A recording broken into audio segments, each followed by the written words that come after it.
the West Coast, the East Coast, and deep in the heart of Texas. It's the Geek at Arms podcast with Brian, Mike, and James. Greetings, everyone. Welcome to the latest episode of the Geek at Arms podcast, a podcast camped squarely at the crossroads of geek culture and Christian faith. I'm James, and as always, my good friends Mike and Brian are hanging out with me. Brian, how you doing today, my friend? I am extremely medium today. Just medium, like a medium cola, huh? Kind of like slightly lukewarm cola, but not warm, but also not refreshing. Do not expect any refreshingness from me today. So basically like Barks root beer on the soda fountain. Gotcha. All right. Mike, how are you? I'm like having flashbacks to the Legend of Zelda, like one of my favorite games. And there's that room where you enter and all some guy says at you is grumble, grumble. And that's me today. And that's fine. I'm fine with that. I'm a retro gamer, so I gotta live every bit of the human experience in those games. And that's fine. It's fine. Living your life one bit at a time. Well, you are rocking it in that red robe and long white beard today. So. Thank you. I mean, I got this wonderful new red ring. Hopefully that means I will take less damage, but that's fine. What about you, James? I'm feeling old. I'm feeling beyond my years. It could be that my birthday was yesterday. I don't know. I'm feeling somewhat maudlin. Leveled up. I wish that on your birthday there was actually like letters that would appear above you, like leveled up, level 44, so on and so forth. When you wake up, you don't hear da da da da. I so wish da da da da da da da da da. Oh, it's super easy, dude. All you have to do is just set your ringtone. Set your alarm for that day to have that special tune. It's super easy. You should do it for your wife's birthday. I would need to find a Legend of Zelda one for her. I mean, that's not hard. We can make this happen. That is my project for this coming year. Then, I mean, depending on how loud you said it, you might not ever see another birthday. But we can make this happen.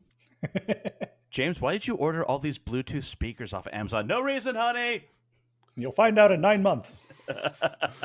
Oh, that sounds dangerous too.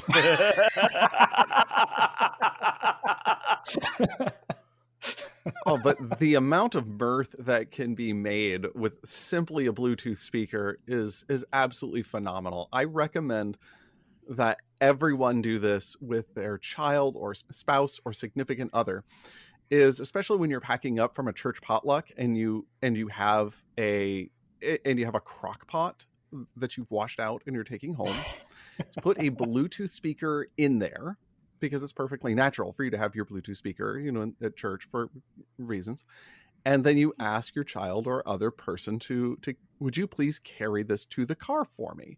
And as you are walking through the parking lot, play the sound of a bunch of meowing kittens coming from the crock pot. I will say, like, she looked at me and was like, I can't even be mad. That's like wrong and epic. While also turning red. I mean, it was amazing. I recommend everyone do it. Well, you've inspired me that next time I look in the backyard and I see my sons having a foam sword fight, I'm going to get the Bluetooth speaker, stick it out the window, and start playing Star Wars Duel of the Fates. It's like, wow, they are really getting into this. Wow, I didn't know foam could cut. I didn't know one of them knew Muay Thai. He just flips it. Wow, it's incredible. Well, before any more Bluetooth shenanigans get thought up, let's head to Geek Out. Right. So I think we decided I was going to go first. So the costume that I've been working on for my brother's wedding is finally done. Yay, congratulations. I spent way more money and way more time on it than I had ever intended to. I saw the picture, though. Looked very cool. So I'm pretty excited about that finally being done and really disappointed with my level of craftsmanship. But I don't know what I was expecting from myself because this is like the first time I've done any sewing in 15 years, something like that. Yeah. How is it that you are not just automatically a master at something the first time you sit down to do it. Like I know that's what's supposed to happen. right. Every cosplayer blog that I've looked at says I tried it for the first time and I was amazing. Mm-hmm. I made no mistakes and everything came out perfect, just like how I envisioned it. Exactly. Said no person ever. Right. So do you know what? Good on you. Yeah, I give you props for that popped collar, my man. I wish I had like the fabric was not quite wide enough to make the hooks go as high as they were supposed to. And it took me a lot of different attempts and puzzling out how to try and get the thing to stand up. I finally wound up with like 9-gauge armature wire. That's not insignificant. No, it is not. It was one of those things where like, okay, well, I'll start with what's recommended. And I got this boning. And so I ordered the boning. And what they sent me was not what I ordered. It was like really floppy. It's like, okay, well, I got to order more of this stuff. And I get the stuff that I actually ordered and it's still too floppy. And it's like it's got like 4 layers now of different things sewn into it. It's terribly hideous. So besides that, I watched The Umbrella Academy, which if you remember back like a year and a half ago, I talked about having seen advertisements for the show and the chimpanzee character. And I thought, oh, are they doing Detective Chimp? And it turns out, no, they were not doing Detective Chimp. And so I didn't watch it, but I finally did get around to watching it. And it's a decent show. If you saw The Magicians, it's very much in the same vein. I think like probably the same writers were writing the same script again. But if you liked one of those shows, you'll probably like the other one. See, I really liked season 1 of The Umbrella Academy. That really resonated with me. Mm-hmm. I thought it was interesting. I thought that they also, when they showed you, I think the episode was The Day That Wasn't, like, what if we just do nothing and literally nothing bad happens? Was a fascinating what if look in the middle of the season to show that, yeah, it's by trying to subvert or undo what we see coming that we are a major contributing factor to what happens. Was really kind of fascinating. And yet they finally do learn that lesson eventually, but it's too late to actually stop trying to intervene. I don't know that they learned that lesson in season 2. Like, I think that's one of the things that I kind of got tired at the end of season 2. It's like, this is kind of like season 1, except they learn nothing. One thing that I did find a little odd, and not odd, I don't know what adjective I really want, but the highest profile actor in the show is Elliot Page.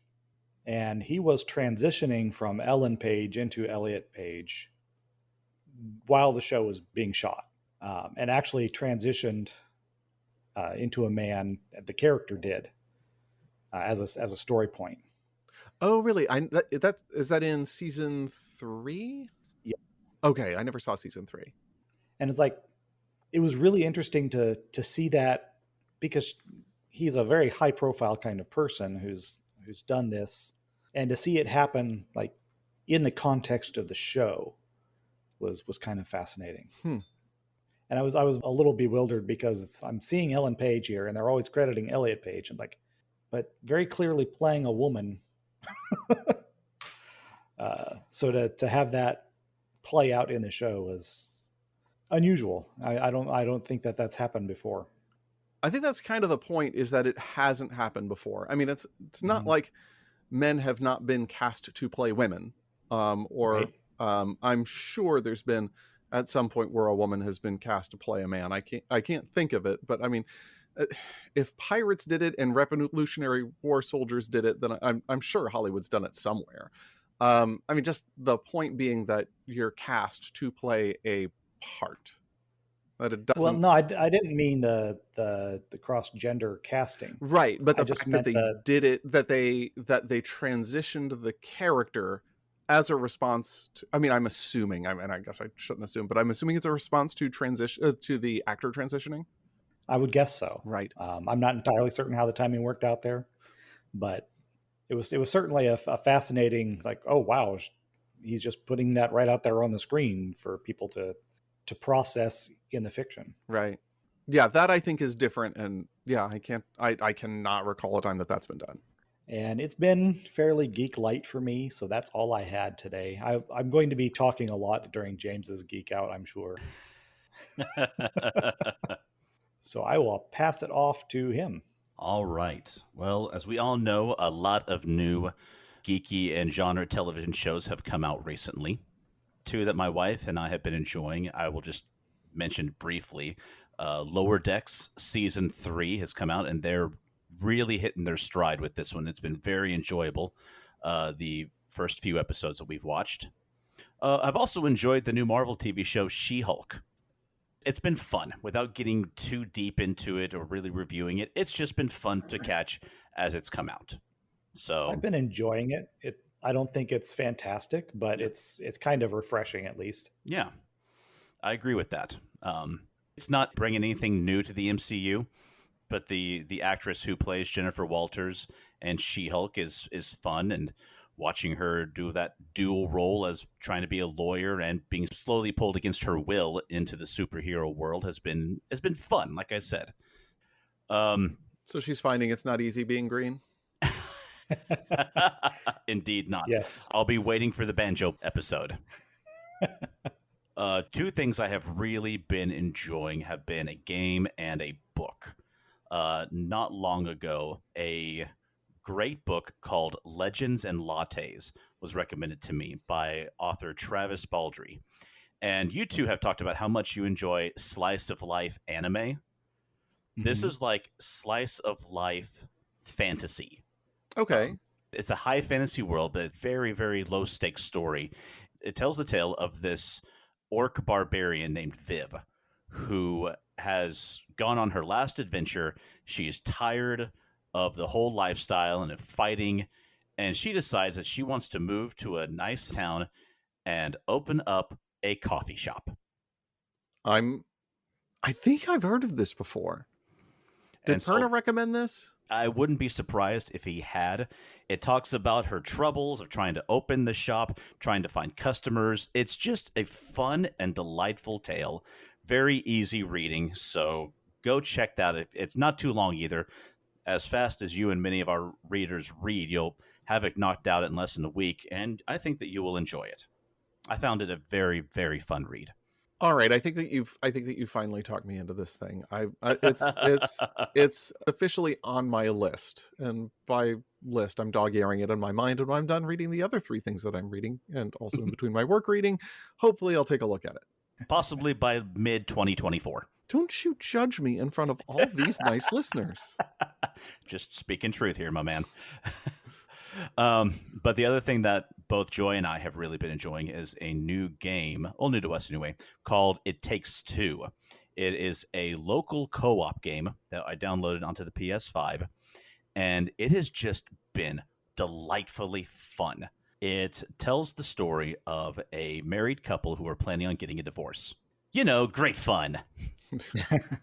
But the story is told through the lens of a pair of dolls that their daughter Rose made, who she believes that if she could just make her parents be friends again, everything would be fixed. And the parents fall asleep and they awaken to find themselves in the bodies of the dolls their daughter has created.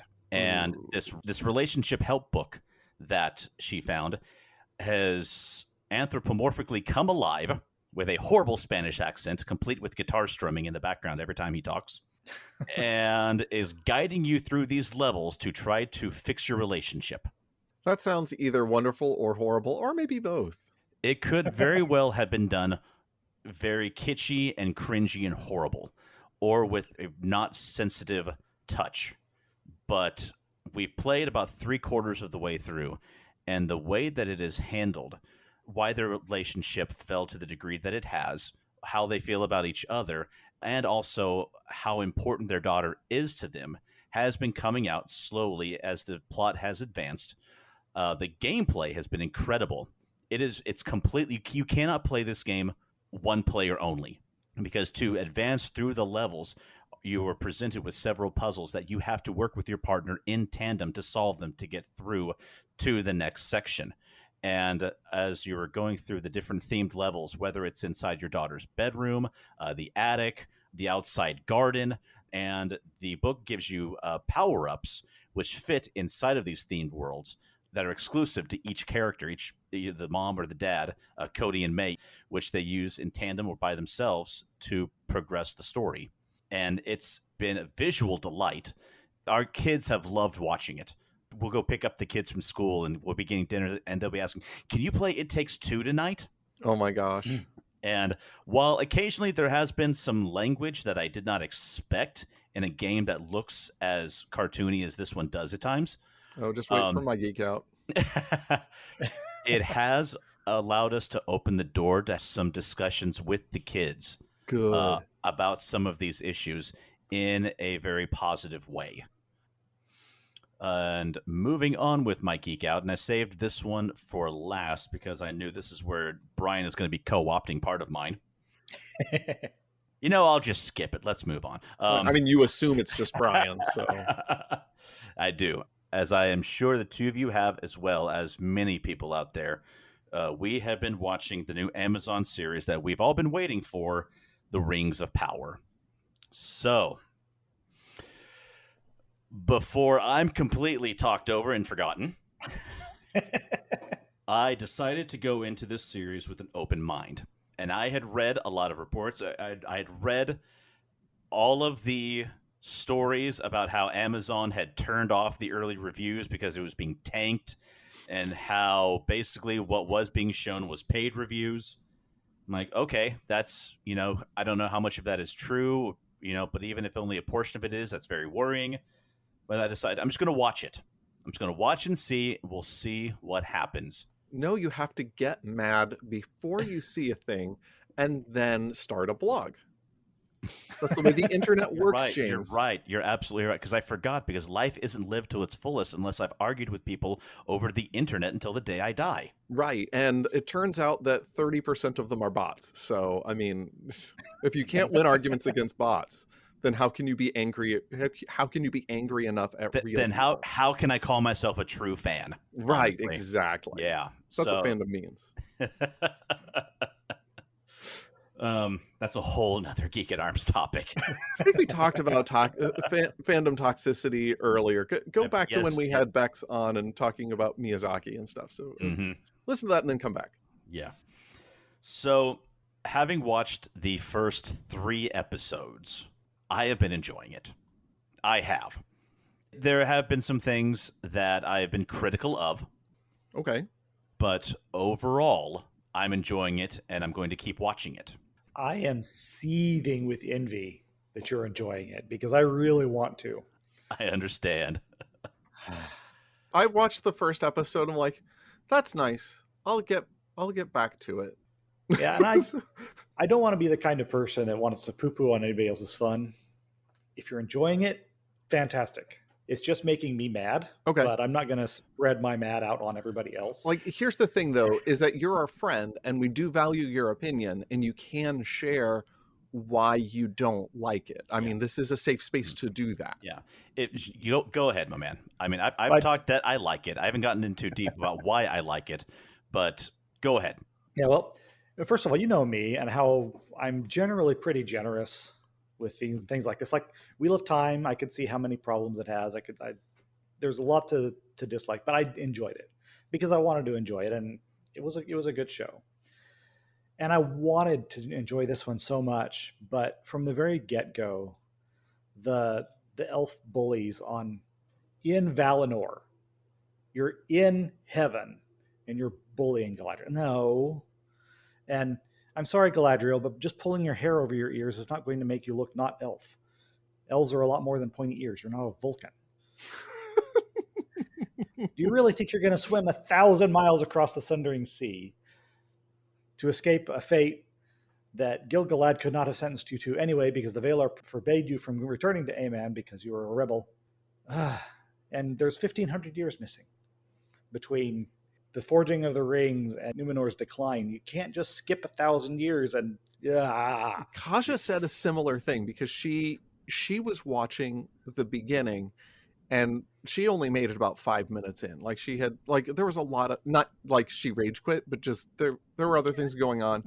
And she's looking at the first 5 minutes like, none of this makes sense. You're giving me an intro that makes no sense. Wait, why did the light in the tree die? Wait a minute. Everything's so perfect. Why is there bloodshed? And I'm like, Kaja, weren't you paying attention when you told me to turn down the Silmarillion?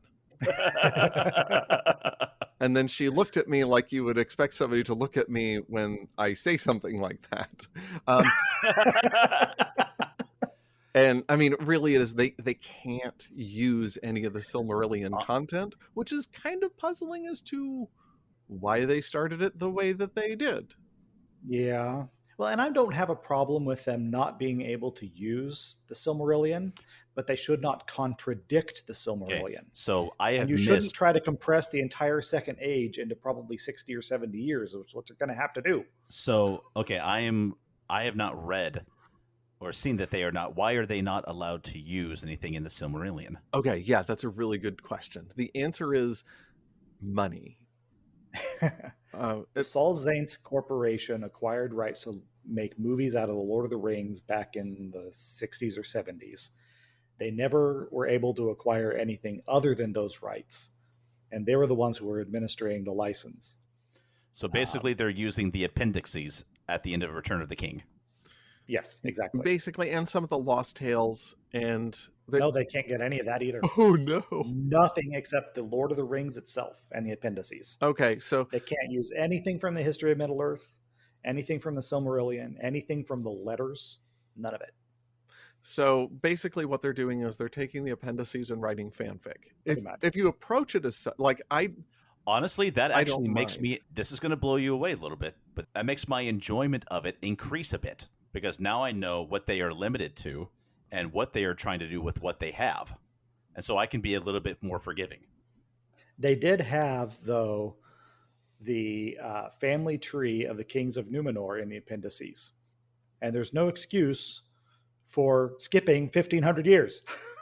I think we're going to keep coming back to that with you. Yes.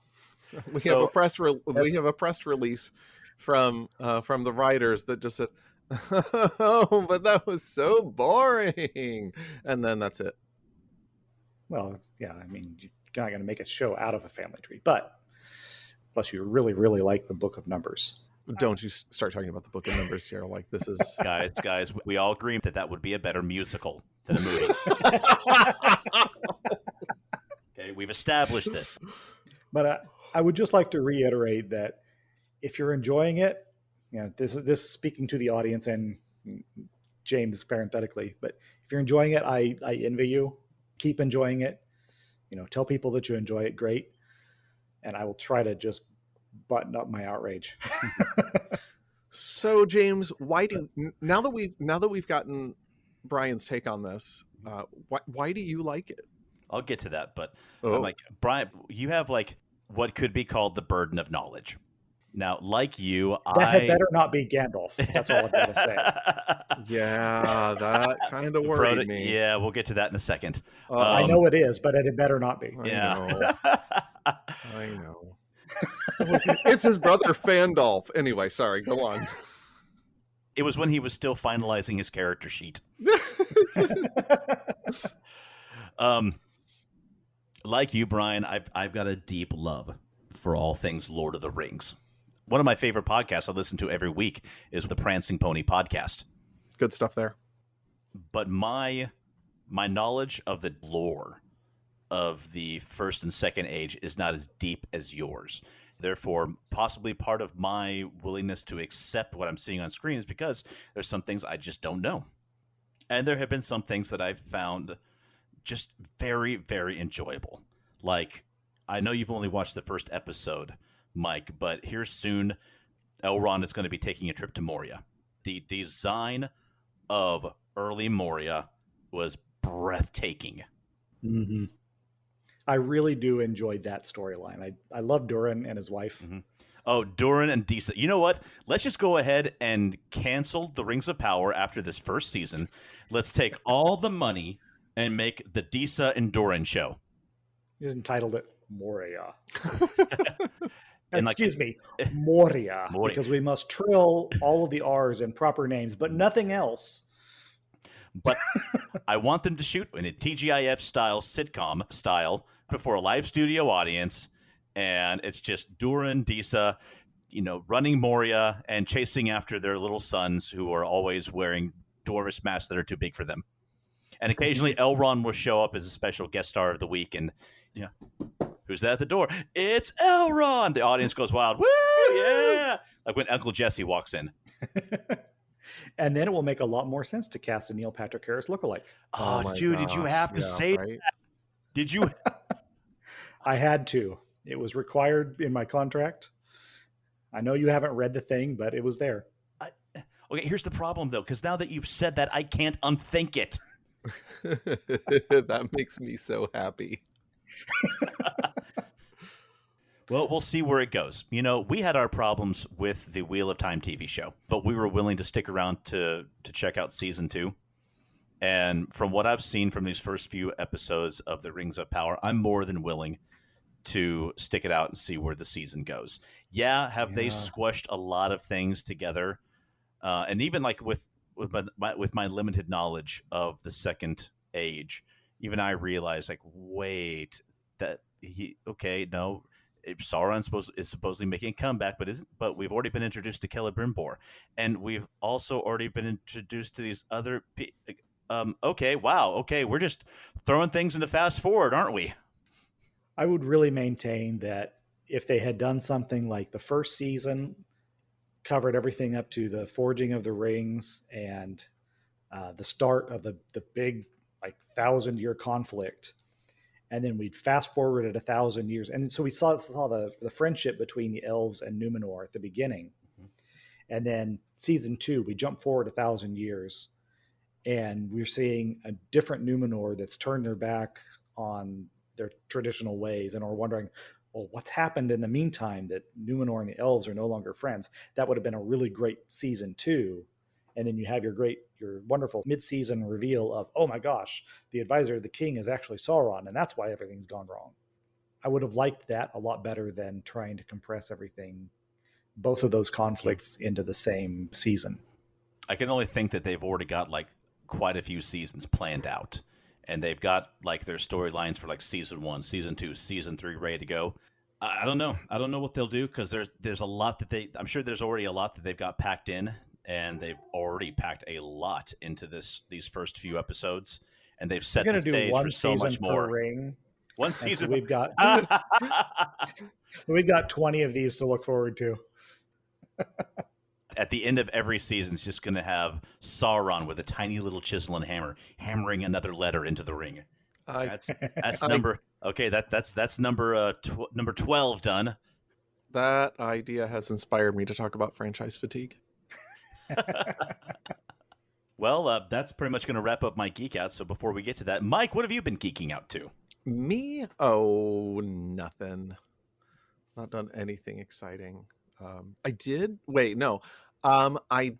go to a little place called Galaxy's Edge, which was pretty amazing. Yeah. A couple of my friends have been begging me to come to Disney World for years, and finally this year I found a way to make it happen. So I spent 2 days with them in Disney, and we went to the Hollywood Studios, and they showed me around Galaxy's Edge, which is the Star Wars section of Disney World, and it was just the most incredibly immersive experience ever. It was just, in some ways, it felt like being there. And I don't want to give anything away, but I mean, we did Rise of the Resistance first. I mean, after Star Tours, because you have to hit Star Tours on the way. And I haven't seen Star Tours since, I don't know, forever. And so it was cool to see what they've done with it. It was a little bit of a rougher ride than it had been previously, at least as far as my aging memory tells me. How reliable is a 20-year-old memory? Well, we'll talk about that in a little bit. And so we went to Rise of the Resistance, and it was just such an incredibly immersive experience that I almost cried. Like, there's a certain point where your shuttle doors open and someone invites you out, and not realizing that I would be stepping into just this full vision of something completely unexpected. I almost cried. Like, it was just so overwhelmingly like being in there. And I kind of had another one of those moments on the ride, seeing a walker up close, and seeing the full scale of it was just really incredible. I imagine that's going to be my reaction when the day comes. I hopefully get to go. No, it is an amazing experience. Yeah, I want to talk about it in more detail, but I also don't want to spoil it, because when I was there, I saw people like pulling out their phones and recording this, and I'm like, can't you just live it? And what a friend of mine had said, well, why can't, like, hey, do you know how they did that? Do you know how they did that? And I just kind of drew my fingers across his lips, like, let me enjoy this experience. Well, on the second time through, you're kinder than I am. I probably would have drawn it across his neck and saying, shh. You will be quiet now, or I will make you quiet. So I went on both Rise of the Resistance and Smuggler's Run twice, and you know, I took a few more pictures the second time through. With Smuggler's Run, where, if you remember when Brian was talking about this, it's you are contracted by Hondo to capture some crates, and so they put you in not exactly a video game simulator experience, because it's on some levels on the rails, but you also do have influence over the controls and how things go. You can be either a pilot, or you can be an engineer, or you can be a gunner. I went through twice, and you can be, I was the gunner and I was the engineer. And of the two, I actually found the engineer more enjoyable, because with the gunner, you can just button mash and blast things when they happen to come through your sights. With the engineer, you're actually responding to what's happening in the ship. And granted, you're just pressing buttons. That's all you're doing. It's like when your button lights up, press that button to fix the ship.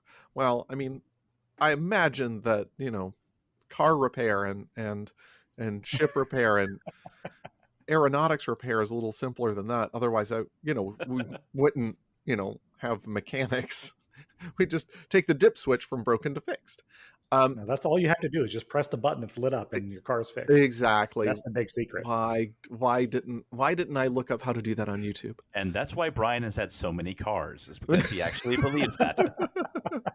My car's I actually repaired my car by myself this 2 weeks ago. No way. Wow. I looked out the window and saw my brake lights were on. I'm like, well, that's unusual.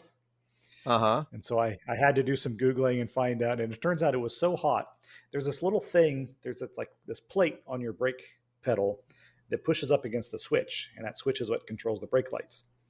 And inside the plate is this plastic insert with a disc on it. And the disc is what actually pushes against the switch. And that disc it was so hot that the disc had melted and was found on my floorboards.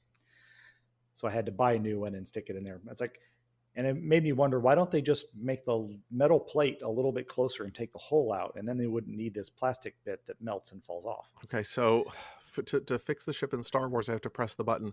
To fix your brakes, you had to stop pressing the button. Okay. Yes. Okay. I will say those buttons in the Falcon are very satisfying to push. They're big and clicky. Yes. See, that was going to be my question. Was it a touchscreen, or are they actual physical controls? They're flips they're of switches, and they're buttons that you push and they click, and they have a great tactile sensation. It's perfect. Ooh, that's awesome. It was amazing. I mean, Hollywood Studios as a whole has some pretty incredible stuff. And there was one thing that was so incredible that I can't not share with you guys, because I think you'll appreciate this, is that my friend says, hey, have you been on the Hollywood Tower of Terror? And I'm like, well, I haven't been here since 1992 or 3. Oh, yeah, I've been there. listeners, I want you to understand the Tower of Terror was not constructed until 1994. So he's like, okay, everything's totally changed since the 90s, so it's totally different. Like, okay, so I remember being in a terrifying, and massive air quotes that you can't see since it's an audio medium, of all these terrifying things. Oh no, there's hologram ghosties. Oh, they're so cool. Oh, there's a hologram ghostie in my cart.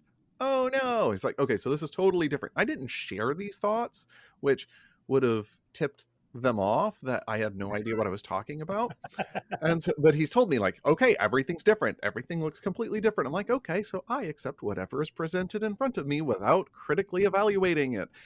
Never ever shut off that part of your brain, listeners. And so, ignoring the screams of people going by, which are probably from a nearby roller coaster or whatever. So as I'm getting onto the Tower of Terror, like, okay, belt yourself in. Okay. Oh, it's Twilight Zone theme now. Okay. Odd choice, but Holly, whatever. And so as we're going through the ride and we're finding out what terrible thing happened on this freight elevator that we were on.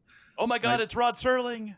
I turned to Brent. I'm like, I'm not sure I've been on this ride. And then when the ride started to go up, I was like, oh, no, this is definitely different. But I'm reminding myself, there's going to be a drop. Like, I don't particularly love drop rides, but I'm just reminding myself there's going to be a drop. But I'm enjoying the fiction that they're presenting in the holograms and whatnot. Then they shatter that. Like, there's the expectation of the fiction, which they shattered by opening up these bay doors and letting me see how high above the park that I was before dropping me about, like, my body dropped about 3 stories. And my soul remained relatively in place in search of something to connect to. And that was the first drop, as they drop you like 8 times or whatever. And as I'm getting off, like, I don't think I've been in the Tower of Terror before. I had a really big lunch, let me tell you. That was a big lunch. And that, yeah, I highly recommend that ride if you like drops. So anyway, I thought that you'd be amused at my foolishness, so I shared it with you and, the internet. Yes. So yeah, there are some nuanced differences between the Tower of Terror and the and the Haunted Mansion. If you like silly hologram ghosties, that's your thing. So that was my Galaxy's Edge experience and my Disney experience. There are a couple. Go ahead. I'm pretty envious. I mean, both you and Brian have been to Galaxy's Edge now, and I need better friends. None of you has invited me to go. We're going to smuggle you in a cargo crate. Don't worry. We'll be pulling you out of that life-size giant Millennium Falcon. And I actually for real wonder what's on the inside of that. Probably nothing. It would spoil the illusion. I have my doubts that if James is inside the giant life-size Millennium Falcon, that we would be able to get him out. Yeah, that is true. I mean, he's not wrong. I know I spent a lot of time on Galaxy's Edge, but I do want to hit just a couple of other things kind of quick. I've been playing a lot of a game called Spiritfarer, and it has been one of the most delightful, chill, beautiful things that I've engaged, and I've really appreciated it. Where you are working with spirits of the dead or dying and helping them resolve some of their last thoughts or wishes, and then ushering them through the doors to what lies beyond. And it's all made with this cel-shaded animation style that just looks so pretty. And it all takes place on this world map where it's a group of islands out on the ocean, and there are different encounters on the ocean, and there are different exploration elements, and the game is all 100% side quest. So if you are the sort of gamer that likes to stick to the main quest and not touch the side quests, this is absolutely not the game for you. But it sounds kind of grim, but it really takes a more positive step in terms of working with people in their last moments. And not all of these moments are positive. They're not always good things that they want, but it's a matter of helping some sort of resolution happen and getting them to the point where, like, yes, I'm good to cross over. I need to cross over, or I want to cross over. And the spirits are all in the forms of anthropomorphic animals, and they actually have a hug mechanic that actually does something in the game. And I'm like, that's too charming. I like that. And that's how it sold 10 million copies. I mean, it's just good, clean fun, no pressure. It's, yeah, if you're looking for a relaxed, chill experience and you like side quests, this is your thing. Check it out. And the 2-player co-op, the first player plays Stella, the protagonist. The second player plays her cat. And I'll tell you, the animations on the cat are just too much fun. Like, once you get a certain power up that allows you to float on updrafts, the cat just kind of puffs out and makes this air out of the balloon noises as it drifts on the air current. It's like, but I'm like, this is too fun. I could do this all day. I have a feeling that Joy and I will be fighting about who gets to play the cat. I mean, playing the cat, like, the cat has the disadvantage of it can't talk to people, but that's it. Otherwise, absolutely play the cat. The animations are better. There's no voice acting, but there is some adult language. Like, it's never going to hit. I think maybe might hit PG-13. They don't ever like drop an F-bomb or anything, but it is assuming that there's an adult operating the game, or at least somebody who's aware of adult interactions. So, if your 5-year-old asks you to read the dialogue boxes aloud, then, skip a bit, just heads up, James. And other than that, I have been reading the Expanse novels, Leviathan Wakes in Caliban's War. And I thought that the Expanse was a great television show. I really enjoyed it.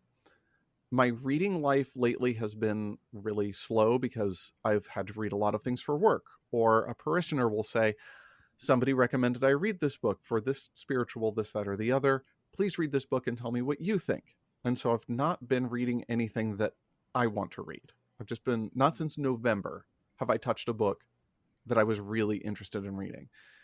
And so picking up these wonderful, engaging reads has made me remember how much I used to love reading.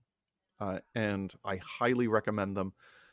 The shows are fairly accurate representations of the tone of the work. I think that maybe the first season of the TV show was a bit darker. Like, some of the OPA is a little bit of a darker organization than it is in the books. But you get more time of Amos Burton being even more Amos Burton, which is absolutely fantastic. I cannot hear Avasarala's voice other than what was represented in the show. And I'm not mad about it. She's got such a great voice. I mean, why would you want to? And she was so well cast. It was just an incredible bit of casting for her. But you have these moments that don't transition well into a visual medium that I'm so glad are in the books. Such as, just yesterday I was reading where at the end of season 2, they've rescued Prax's daughter. And so Bobby and Amos have gone down to the machine shop to play catch with May. And they were in microgravity. So when I say they were playing catch with May, there was no ball. So they're just tossing this girl back and forth in microgravity and in a machine shop, and Avasarala just loses it on them. It was just a beautiful interaction. I highly recommend checking out the Expanse novels. If you enjoyed the TV series or haven't even seen the TV series, check them out. So you recommended these books to me as you were starting them. I think you had just finished Leviathan Wakes. I've seen the first season of the TV show. I haven't had a chance to do any follow-up with it. And I've been looking at these books, but I wanted to ask you, it looked like that there were 9 of them in total. Is that it? Is it done, or are there going to be more? That is a great question. I'm going to say if there's money to be made, they'll make another one. I don't know. I haven't read that far ahead. I'm not even sure that Kaja, she's pretty far ahead of me. I don't know that she's there. Okay. Let's see. Space.com says there's one more The Expanse novella coming in 2022. I think it ended. Okay. Speaking of novellas, though, Brian, did you ever get around to reading the latest novella from Jim Butcher in the Dresden verse? Yeah, I did, and I agreed with your assessment that it was okay. It seemed like it was treading a little bit of the same ground as he's done before. I don't think that Butcher's really great at the short form stuff. And I also think that he maybe traumatized himself with a character death. Well, he deserves it. Yeah, because he was really not engaging with that part of the story, and Harry wasn't really. I didn't feel like there was the emotion was really there, and I think that Butcher was not into writing it. Yeah, the first time I read it, I felt a little disconnected from this Harry. Like, this isn't the guy who we've known throughout all these years. And then I started thinking about it as this is a Harry that is experiencing some PTSD. Mm-hmm. And I also looked at how he handled the case that was brought to him. And I started to think that he's strong-arming this, and he's kind of falling over his own feet because he's forgotten how to be a private detective. Yeah. He's forgotten the nuance, the subtle skills that he used to have, and is just trying to strong-arm his way through this. So once I got into that mindset, I was able to understand it and enjoy it a little more. Yeah, maybe I'll give it another read with his own disassociation in the back of my head. Because yeah, it did seem like he was kind of bumbling through things and not doing the things that he normally would have done. Mm-hmm. But in terms of, where this fits in the Dresden Files and my enjoyment thereof, I think it's pretty low.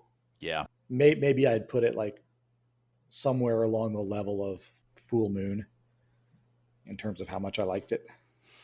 A fair assessment. I'm sorry, Mike, didn't mean to steer things away, but just the novella mentioned reminded me about the law. I got no problem with you guys geeking out during my Geek Out. I just hope that this isn't a sign for what's to come with Butcher, because as much as I have enjoyed his novels over the years, I would certainly hate to get fatigued by them. Indeed. I think this is probably a good opportunity to ask the question, since it's so naturally come up in conversation. What do you mean by franchise fatigue?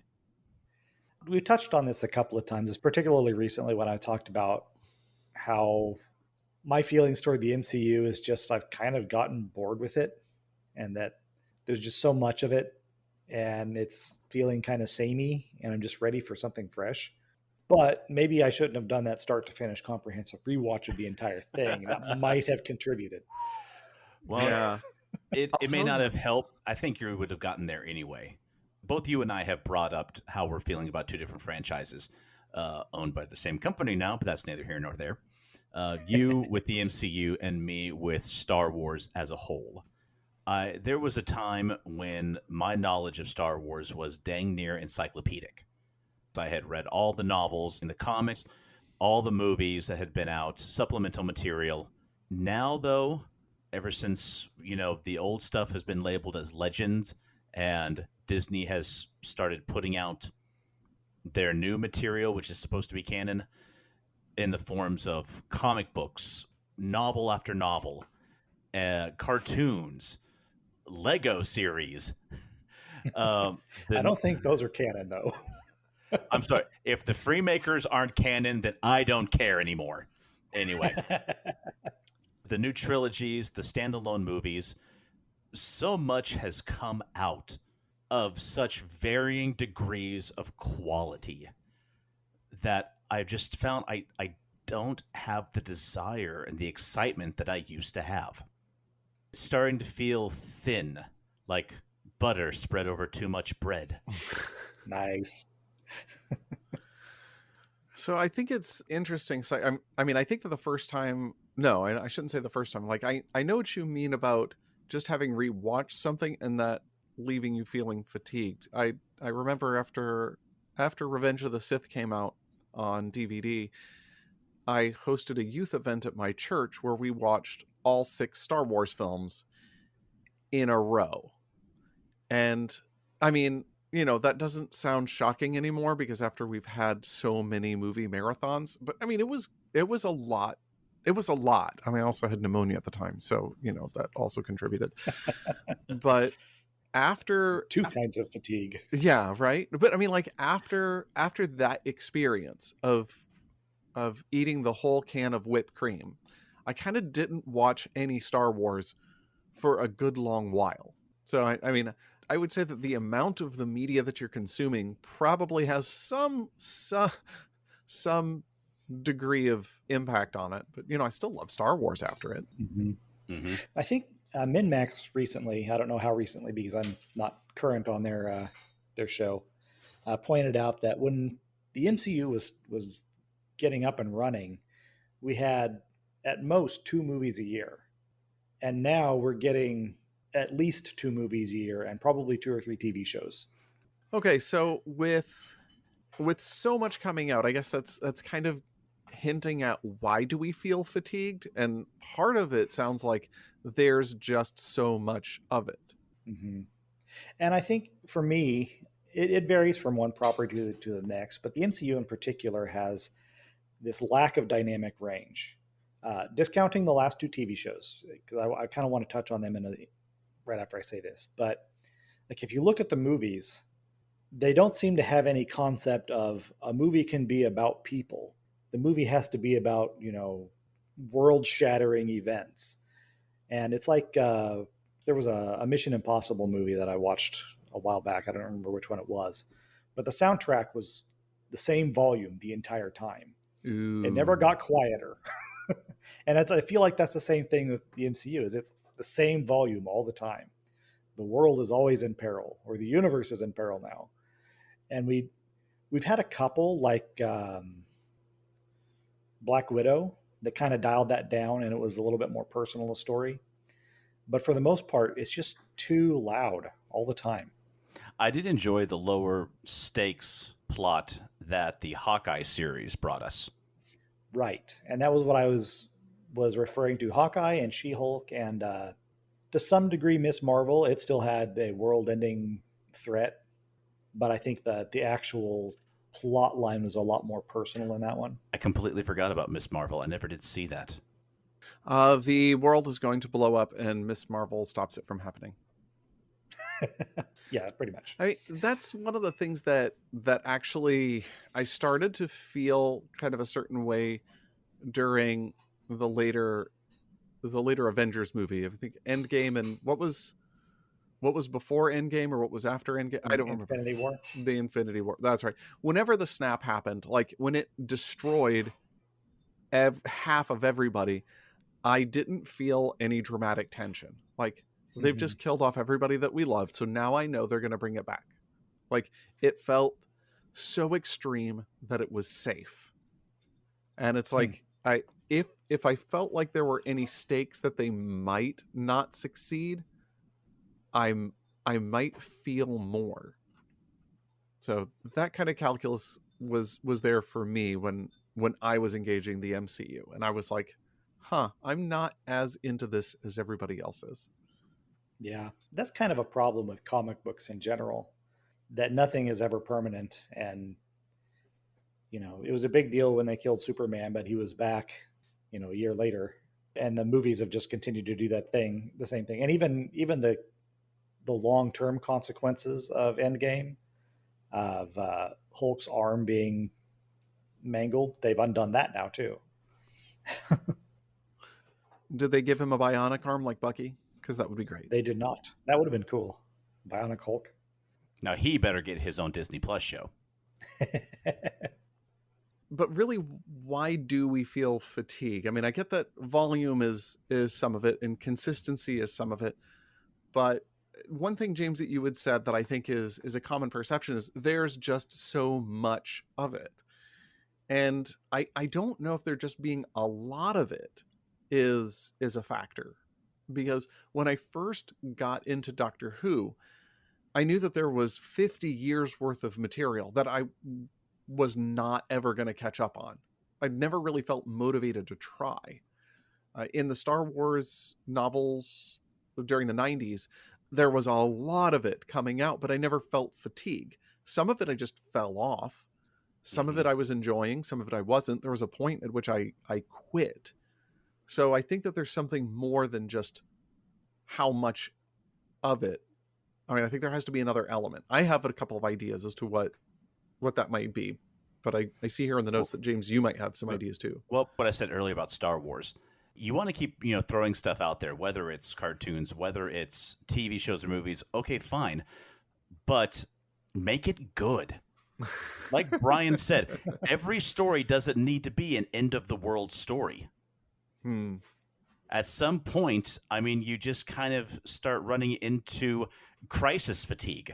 A lot of people in the world felt that when we were going through COVID, and also in the early parts of like 2020, 2021, where it seemed like there was something horrible happening every other month. On top of that, we were in a pandemic and a shutdown, and people just started feeling crisis fatigue because it was one thing after the other.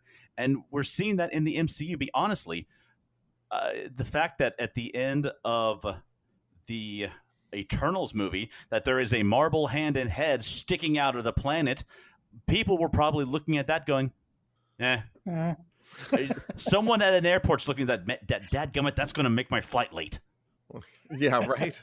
And that's where they've reached, and that's where the audience has arrived. We've seen you do the giant, epic storytelling. We've seen you do the end of the world consequences.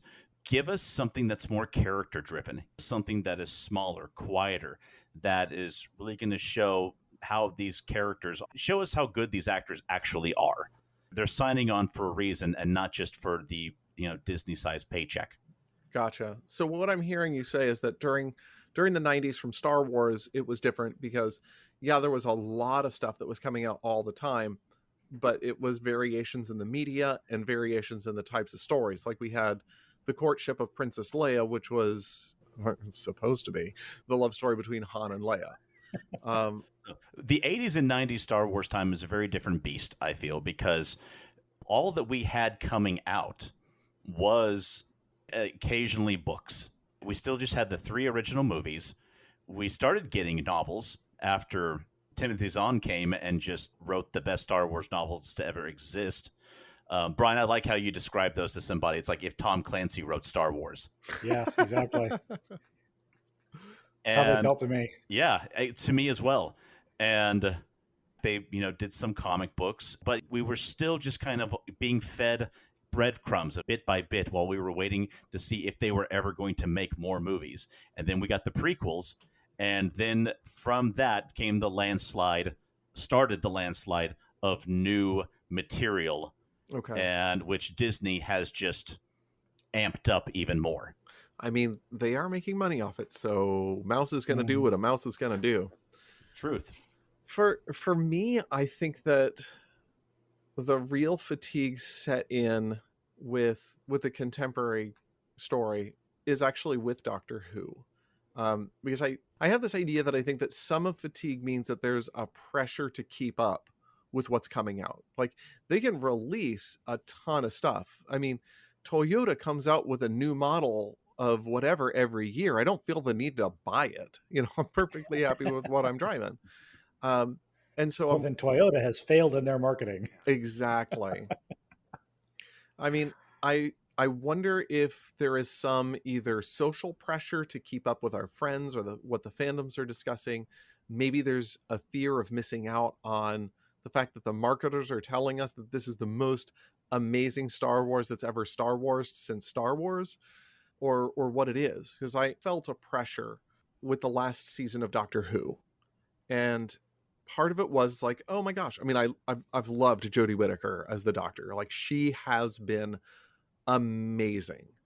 I have not felt the same way about the writing, but the chemistry that we'd had between the actors and the presence that Jodie Whittaker has brought to the screen and some of the quirky situations and a couple of good episodes have kept it going for me.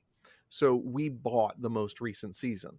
And so when it comes time, we just bought it straight away. And we watched the first episode. And we're like, oh, that was kind of bad. So let's watch the second one. Okay, it's a 2-parter.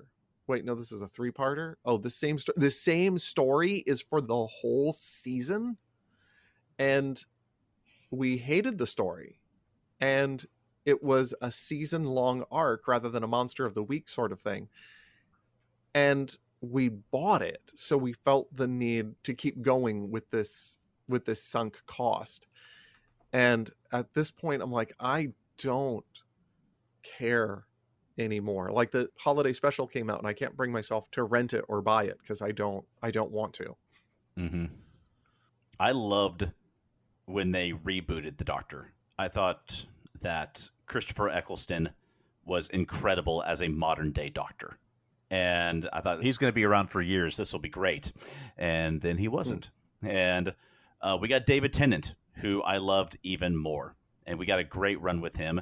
And then they brought on Matt Smith, who was even better still, I thought. And I was so emotionally invested in the character in the show that when his run finished, I felt emotionally exhausted. And I just didn't feel like I had it in me to go another round with a new Doctor. Nothing against Peter Capaldi. I've watched a couple of episodes with him. He is great. From what I understand, the stories that were told in his one were fantastic. I just didn't have the emotional connection with him that I needed to stick around with it. I've not hardly watched any of his. I heard that Jodie was fantastic. I think I've watched half an episode of hers. And, she's on the way out now. So I don't know when and if I'm going to feel the urge to reconnect with it. But that's okay because there's lots of other sci-fi out there. Right. Well, what about this new Star Wars? You feeling the need to check out Andor when it comes out? Whether I feel the need to or not, I'm going to watch it. Okay. I mean, that's it's like Brian with Lord of the Rings. Whether he's a fan of it right now or not, I can guarantee you that the next episode comes out, he's going to watch it. You're exactly correct. Yeah. It's going to be the same thing with me with Andor. Now, this has actually been one I have been looking forward to. The Star Wars TV shows truly for me have been hit and miss. Mandalorian has been hit, but also miss. The Book of Boba Fett. Moving on. It's mostly miss for me. Same. Obi-Wan was mostly a hit for me. But we talked about on this show already. right. Andor, from what I've seen, if it is what the trailers actually show it to be, then I'm looking forward to it because, like I said, this is going to be a Star Wars on a much smaller personal level. There are gigantic galaxy-ending implications on the horizon. We know where it's going, but I'm fascinated to look at this character and to seeing the rebellion in a very precarious place. Is this show following the character from Rogue One? Is that what yes, it is? It is. Okay. So every time I see it, I think it's about a planet called Andor because obviously Andor is a planet, but that's in Star Trek. Oh. It's also a country in Wheel of Time. Oh. Actually, Brian, it's a crossover. Oh my gosh. Andor I've been versus the waiting for it. Andorians. It's a 3-way crossover. The Wheel of Time, Star Trek, and Star Wars. I can't see any way this could possibly go wrong. And all the fans were proclaiming, huh? So I think that there's also a potential other reason why we feel the need to watch these. I know there was one time I went through an MCU movie on a rewatch just to see like, oh, how does this interconnect with things that come later? And maybe that's part of the marketing scheme is that we make sure that these things at least have references to each other. So we feel like we have to watch the whole thing in order to not miss out on the nuances, the broader story, or the story behind the story. Maybe you can figure out with your secret knowledge what's actually coming if maybe you just watch everything and instead it's just be sure to drink more Ovaltine. I have appreciated what they've got on Disney Plus is this Legends series, which just gives you like the high points of the characters that are in the movie that's coming up.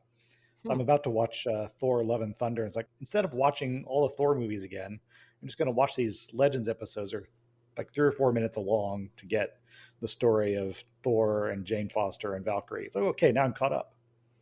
I kind of like that. I didn't know they had that. Very good idea. But yeah, the wanting to be aware of all the complexities and the interconnectedness and just not falling behind in a story, I think is a big contributor. And sometimes that's, wasted effort. Like if you're watching Agents of S.H.I.E.L.D. before the events of Infinity War and Endgame, and you realize, oh, they just gave up trying to keep it connected. So do you guys remember, in all your years of geekiness, what was the first time that you think that you experienced a kind of franchise fatigue? Walking out of the theater in 1983 after Revenge of the Jedi. No, just kidding. Sorry. Return of the Jedi. Jeez. Wow. How did I go that far back in the 80s? Mike is living in an alternate universe in which they didn't change the title. I know. Wow. What happened to me? No, seriously, I think that there was a time when I was trying to keep up with the burden of buying the next RPG book in a series to make sure that the collection was complete and that I had access to all the feats and talents and all of the species and all of the ships. And there was like this kind of a relief when I found out that the series was ending. It was like, oh, good. Because now I have it all. I don't have to keep up. And we were also doing a thing where we were converting all of the D20 Saga stats into D6 and posting them on one of our boards. And it's like, oh, good. That very long project is finally going to be over. And that felt so satisfying. In role-playing terms, I think I had preemptive franchise fatigue with D&D 3 because I saw how many books there were and I was like, nope, I'm not doing D&D. But no, seriously, the first time I remember having this feeling, it wasn't a single franchise, but it was when we were in that glut of massive war epics. And I think it was sometime around The Patriot when I'm just like, I don't want to watch another war movie ever. It started with Braveheart and it ended there. So basically, you're just really sick of period Mel Gibson. Yeah. But, there were other movies that fit in there too. The Gladiator. Gladiator, I think, was the last one that I really enjoyed watching. And then after that, it was just every new one was just a little bit harder to sit down and watch. So that's the first time I remember feeling what I'm feeling now in terms of just being a little tired of franchises. This will be no surprise, but mine was also Star Wars related.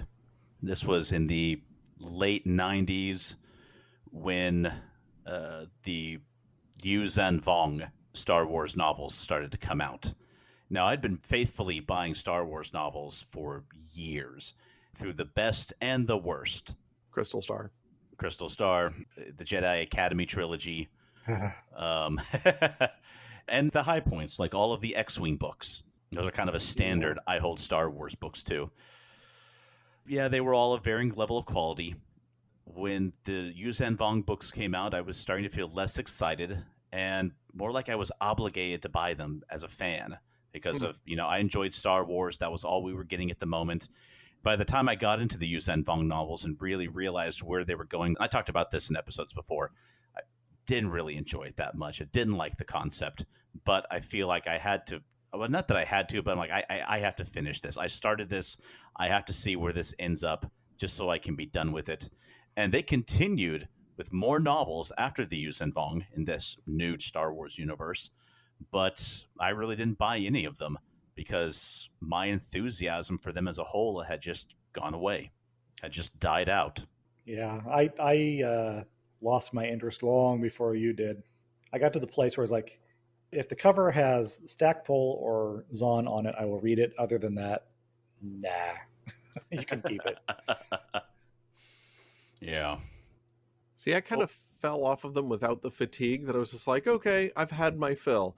Unless the entire Star Wars community holds hands and says, this is absolutely amazing, I'm going to pass. And then... That's never going to happen. Well, it seemed pretty spot on for Shadows of the Empire. And I'm like, okay, if this is so amazing, I'll read Shadows of the Empire. And I'm like, that was not worth coming out of hiding for. So, great. So we've talked a lot about how franchises have lost us. Specifically, our stories seem to be Star Wars related.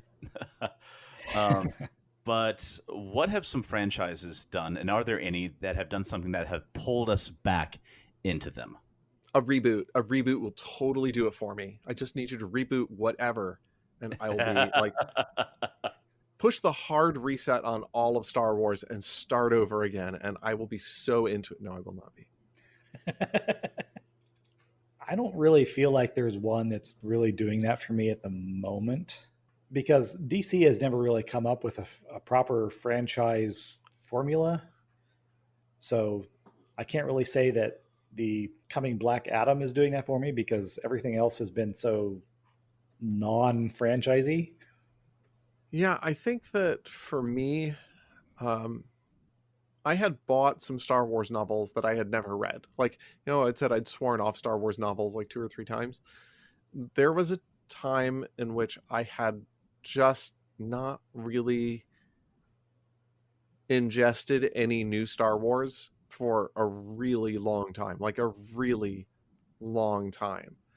And I kind of looked over at the courtship of Princess Leia and the Darksaber novel. Oh, Darksaber. Oh, do you know what? Dude. I'm not saying that it was great, but it scratched the right itch for me at the time. It was a thing that I'd sworn off them because I was over it. I didn't feel the need, but I wanted a cheap read. Without it, it wasn't new, so it wasn't going to do anything to change canon. It wasn't laying the burden of what does this mean for my RPGs. The expanded universe had already moved so far on from it that it didn't matter. That I just kind of picked it up. I'm like, huh, yeah, this doesn't make sense anymore. I don't care. Maybe it was just the not caring. Like, there was this lie fallow component, and also I didn't care enough except for other than the experience of what was in the novel. Yeah, and I think that idea of just letting something lie for a long time, because that's what got us so excited about Star Wars. Mm-hmm. Back in the days, I remember specifically sitting in the theater. I don't remember what movie we were watching, but all they did was throw this Roman numeral 1 on the screen. That was it. And James stands up and cheers. Well, he's excited about Roman numerals as it is. I mean, that's the best one, honestly. You put LIV on a screen in front of him, and he is going to lose his mind. And so that idea of there hasn't been this thing in a long time, and now we have it, and we're excited about it, that's like the opposite of the franchise fatigue. Now we've got so much of it, and we're sick of it. Yeah. And I think that when we have a dearth of it, we also tend to look back with rose-colored glasses. We start to fondly remember the good points. We're easier to forgive the low points, and starting to wistfully wish that, man, it would be nice to know where they went with this story, what's happened with that character. And so when after a certain amount of time comes and we do see that they're offering something new, we start to get some of that old excitement back. Mm-hmm. And thinking that, oh my gosh, new material, a new movie, a new show, this will be just as good as the old one. And is it ever? Well, sometimes yes, sometimes no, mostly no. But sometimes they're Battlestar Galactica. Sometimes they're Battlestar Galactica, exactly. Wait, am I a Cylon? Well, we weren't going to tell you. Oh. Yes, we established this long ago. I don't know, Mike. Do you have a plan? I don't. Do you hear all along the watchtower at weird times of the day? No, I don't know if my spine glows, so I don't know. When Kaja asks you to do something, instead of saying yes, dear, do you sometimes go by your command? I feel like maybe now I should. Your eyes ever turn red and ping pong back and forth across your skull? You might be a Cylon. That depends on how many chai chili peppers I'm putting in my food. But if the mass extermination of an entire species has you going, that sounds interesting, you might be a Cylon. It should have just been an internet quiz on the ship. Yeah, there's something that you had kind of said about watching these new Star Wars movies and TV shows that you said, recapturing what you had as a child, maybe is some part of our fatigue that we saddle it with being something other than the experience that it is, or not? Or is it just that, it doesn't matter what the experience is if there's such a thing as too many lightsabers in your life? Okay, first off, there's no such thing as too many lightsabers in your life. Thank you, General Grievous. I mean, I think especially people our age, well, any age, that we're going to look at Star Wars, and there's always going to be even the subconscious comparison to our first experience with it. I mean, for us, it's going to be the original trilogy, A New Hope, Empire Strikes Back, and Return of the Jedi. Others are going to be comparing it to different things, whether it was the prequels, a Star Wars cartoon, or what. But I mean, that's what we're always going to do. Trying to get back to that first hit always. Or maybe not that first hit, but there's always going to be the comparison in our mind. Yeah. And I believe we all going into it hoping that we're going to experience some of that same joy and enthusiasm that we did the first time we experienced it. And then when it comes to the point that the producers are just trying to manufacture that for us, mm-hmm. and largely failing, that's where the boredom is setting in. Yeah. I mean, I think that it was... for me, I think the thing that made, like you guys, that made a new Star Wars trilogy so exciting is that we hadn't had a new one in so many years. And then, again, we hadn't had one in so many years. And it's kind of hard to build anticipation if you feel saturated with something. And that's kind of the problem that these marketers have, is that they want us to feel really excited about the next thing that's coming out. And I do find it unfortunate. That's their job, to make us feel something that only a lack of products can really deliver, or maybe something other than a lack of products. But that would certainly do it. You can't make your money on those products if you're not making them. Well, for a while under Michael Eisner, Disney was doing exactly that. That's true. They were putting things in the vault and then saying, we're not going to release this again. This is not going to be available for 10 years. Mm-hmm. And that was getting people to say, oh, hey, I've got to buy it now so I can show this to my kids when it's time. Yeah. And it was building that excitement for something, because something that is scarce is more valuable. And now we have Disney Plus. Yes. Which I'm not going to say is a bad thing, because Owl House and Amphibia are amazing. But anyway, go on. I didn't have anything to go on to. I was done. Well, darn. Let me step away from Star Wars for a minute in the discussion of fatigue. Something more recent. I've talked extensively how much I both enjoyed and then got tired of the game Destiny 2.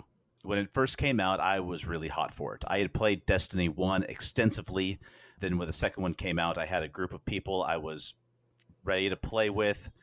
And for quite a while, we enjoyed all of the missions, the raids, and like they did with the first Destiny, they began releasing different seasons and expansions.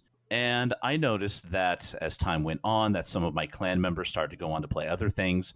I wasn't really satisfied with the expansions that were coming out.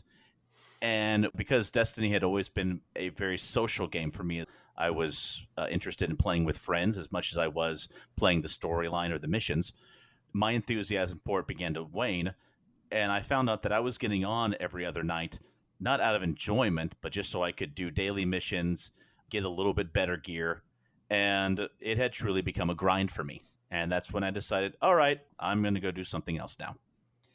I have not played it consistently in over a year. Brian and I played once about a month ago. And we should do so again. But I keep up with like the expansions and the new seasons that have come out, and they've just released one that has got a pirate theme. And in the next big expansion called Lightfall, which is coming out early 2023, has really got me intrigued. To the point that I've noticed that some of my old clan members are getting back on, and I really enjoyed the world and the history of it. And so I think that I might get back in. I guess it's been more than a year, and I think I'm ready. I've been playing more and more the last couple of weeks, getting some new gear, getting my light level back up. And I've been finding enjoyment in it. Whereas 6 months to a year ago, I really did not have any. Now, speaking of games, I kind of started feeling fatigued with Magic the Gathering. I think a lot of people are. I was reading something that Wizards has released so many new expansions, like they're coming faster now than they used to, and that it's like I just can't keep up with all of the new cards anymore. And some of the themes have not been particularly compelling, like the Forgotten Realms expansion. Yeah, meh, it was not great. And so I was feeling the same way. It's like I've been logging in and doing my missions and then logging out, and that's it. And now I'm wondering, why am I still doing that? I discovered something playing Magic the Gathering Arena. I enjoy playing with you, but I found that that's been about it. Yeah, it's not fun playing with randos. It's not. And I also was getting very tired that I'd download the latest expansion and I'd get some new cards, get some new packs here and there. I'd get the pre-made decks they'd give me. I'd modify them. And then as soon as the next expansion came out, I'd find that all the decks that I had meticulously created, 3/4 of them are now illegal. Can't use them anymore. Oh, no. Well, you can still use them in the historic version, just not in standard. But you know what I'm getting at. You need to change this out if you want to play all of these other styles of play. Yeah. And just to clarify for the parts of the audience that don't play Magic. Yeah. I discovered playing against randos, there's no fun there. I mean, when I learned how to play Magic, it was also a social thing, learning to play with you and others. And I think if I had some other friends in the geek community who I could talk to as I play, that might change it for me. But I found that my greatest enjoyment with Magic comes from actually sitting across from my opponent and playing with physical cards. Yeah. But now that my schedule has changed at work and I'm back on daytimes instead of evenings, I've been considering going and hitting up the Friday Night Magic at one of the local game and card shops. I don't know. We'll see. I think it'd be enjoyable to do. I'm also worried that because I've heard some things have changed in the rules as far as the stack and how things resolve. So I don't want to go in there and just be completely wrong. Right. But don't worry, there is a 6th grader who will explain it to you. Probably. So, like I said, I'm looking forward to trying some more Destiny. And Mike, I think you brought this up at one point. There's something to be said about letting the property that you enjoy lie fallow for a bit. Yeah, even if the producers aren't, the people making the content, you can just step away and it's okay. If you're not enjoying it, you're not missing out. And sure, you won't be able to participate in those conversations of outrage on Twitter. And I know how sad it makes you feel to not be able to tell other people how wrong they are on the internet, but it can actually be pretty freeing when you don't care. Now, I need to write my book on 10 steps to not caring. You would sell 1 billion copies. I have not figured out the knack. Actually, I think, what was that guy's? Seneca, the philosopher, wrote that book. Okay, then I'm definitely going to have to look that up. And then turn it into a self-help novel. And then watch all the classics majors just get angry at me. And then when they get really angry, I'll hand them a copy of the book. You just publish it word for word. It's public domain. They can't do anything to you. Oh my gosh, they can't. But you need to make rule number 1.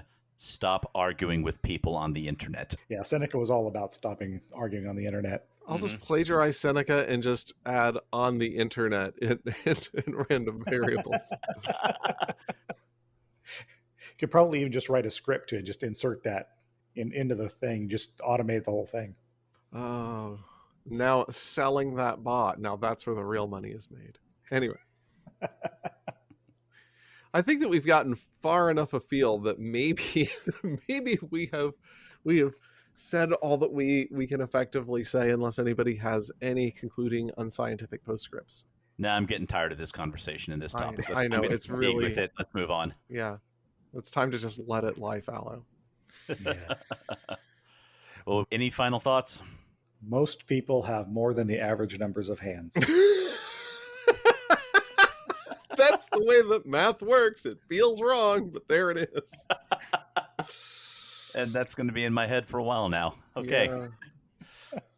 Well, speaking about not having any hands, let's move on to the zombie apocalypse plan of the week. Mike, what's the plan for this episode? I'm so tired of doing these. Can we just let it lie? No, just kidding. I think that this week what we're really trying to do is try to help out those who are living in the more rural communities. And what you really need to do is combine your efforts. And no, not combine your efforts. Really just circle up 5 or 6 combines, start them to running, and camp in the middle. I'm pretty sure you'll be okay if any of them start wandering up towards your camp. It'll sort itself out. That means I don't have to go anywhere, so I like it. How has that scene not made it into a zombie apocalypse movie yet? That'd be fantastic. And there's some guys sitting by some just massive gas container like, yep, we're going to be good for another 6 months, so keep them coming. Now I want to see the Netflix series, The Redneck Apocalypse, where a bunch of do-it-yourself rednecks from the Midwest figure out how to survive the apocalypse with just what they've got on their land. I feel like that's a really relaxed show. Saw a couple of crawlers come through the west field yesterday. I'll fire up the John Deere. Yep, that'll do it. Cue the credits. I think that will wrap it up for this episode. Once again, thank you all for listening in, and make sure you check us out online at geekatarms.com, at facebook.com/geekatarms. And Mike, what's our Twitter? We are Arms Geek on Twitter. Also, we ask you to leave us a review, give us a like. It really does help the show. And as always, from Brian, Mike, and James, be safe, be blessed, and be geeky.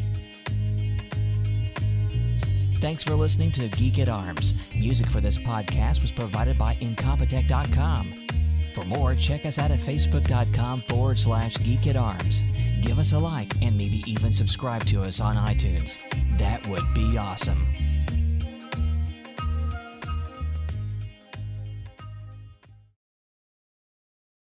And now enjoy the sound of me failing to solve the Rubik's Cube.